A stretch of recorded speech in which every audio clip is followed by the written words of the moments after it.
শিশিরের বাচ্চা থেকে হয়ে গেল মোদির বাচ্চা। কি বলবেন বলুন? ওটা মেয়ে দুপুর 2টোর পরে পশ্চিমবাংলায় বিজেপি বলে আর কিছু থাকবে না, সোজা বাংলা কথা বলছি। বিজেপি এবার হারবে পশ্চিমবাংলায়, 2-1টা সিট জিততে পারে কোথাও, আবার 2-1টা সিট যেগুলো আগের বার জিতেছিল সেগুলো হাত থেকে চলে যাবে, এরকম অনেক সিট আছে। সিট কিছু পাবে বিজেপি, এই নিয়ে কোনো সন্দেহ নেই, কয়েকটা সিট পাবে। কিন্তু পশ্চিমবাংলায় বিজেপি সরকারে আসছে না। আর এইবার যে পশ্চিমবাংলায় বিজেপি সরকারে আসছে না, আগামী 20-25 বছরের জন্য বিজেপির নাম খরচের খাতায় উঠে যাবে। বাংলায় কেউ আর বিজেপিকে ভোট দেবে না। যারা বিজেপিকে ভোট দিচ্ছিলেন দলে দলে তারা অন্য দলকে সমর্থন করতে চলে যাবেন। বিজেপির অর্ধেক নেতা আর বিজেপিতে থাকবে না। বিজেপি আবার আগের মতো 4% 5%-এর পার্টি হয়ে যাবে। বিজেপি এইবার পশ্চিমবাংলায় হেরে যাওয়ার পরে এই শুভেন্দু অধিকারী আর কত ঘন্টা বিজেপি থাকে আর ক কেজি হিন্দু থাকে তারপর আমি দেখবো। একটা উড়ন্ত বাঁদর শুভেন্দু অধিকারী, ওর কাছ থেকে আমাদেরকে দেশপ্রেম শিখতে হবে না, দেশের পতাকা শিখতে হবে না।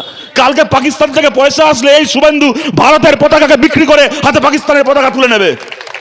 ফুটে চৌবাচ্চার নেতা শুভেন্দু, সে নাকি পশ্চিমবাংলায় পরিবর্তন আনবে। সারা জীবন জেনে আসলাম শুভেন্দু অধিকারী কে না শিশিরের বাচ্চা, শিশির অধিকারীর ছেলে। আমি দেখছি একটা লোক পতাকা বদলানোর কথা কি বলবো, লোকে পার্টিতে গিয়ে পতাকা বদলে নেই, কেউ নিজের বাবা বদলে নাই শুনেছেন কোনোদিন? একটা লোক পার্টি পাল্টেছে বলে ক্যামেরার সামনে বলছে আমি মোদির বাচ্চা। চিন্তা করুন, সারা জীবন শুনলাম ও শিশিরের বাচ্চা, কোত্থেকে মোদির বাচ্চা হয়ে গেল? আপনি শুভেন্দু অধিকারী, এই ডাল থেকে ওই ডালে উড়ে বেড়ানো পতাকা বেচা মাল। আপনি হচ্ছেন রাষ্ট্রবাদী, এদের কাছ থেকে আমাদের রাষ্ট্রবাদ শিখতে হবে, এরা বাংলায় পরিবর্তন আনবে। শুভেন্দু অধিকারী শপথ নিয়েছেন। আমি সত্যি কথা বলতে আমি আশা করিনি যে বিজেপি সরকারে আসবে। আমার ধারণা যা ছিল ভোটের আগে যে বিজেপি জিততে পারবে না, আমার ধারণা ভুল প্রমাণিত হয়েছে।